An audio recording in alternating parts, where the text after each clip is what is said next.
Yorana, Maeva, nous sommes toujours dans l'épisode où plutôt demande à Jean, d'où arrives-tu? Pour nous rafraîchir la mémoire, suivons le dialogue de nos deux amis. Écoutez et répétez.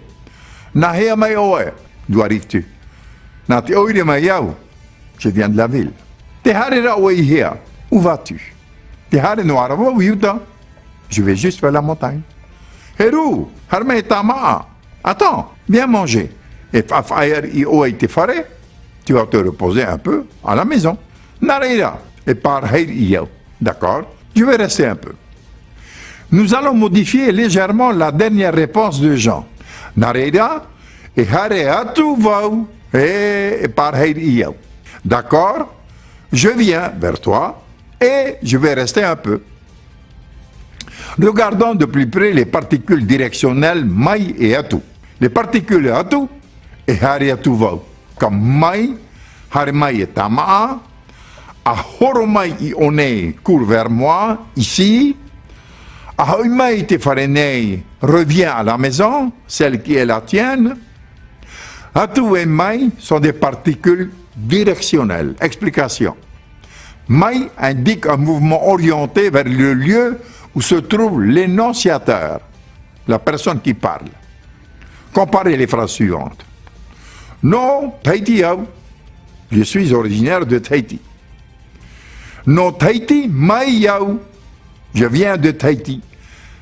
Mai évoque le trajet qui mène de l'origine jusqu'au lieu de l'énonciation. Mai nanahi maira to niu niu noara yaoe. Je t'ai téléphoné depuis hier. Et il y a plus court avec Mai. Mai, viens, on s'en va. À l'inverse de la particule atu, qui indique un mouvement qui s'éloigne du lieu où se trouve l'énonciateur ou la personne qui parle, par exemple, Nareira et hareatu vau. D'accord, je viens. Heru et hareatu vau. Attends, je viens.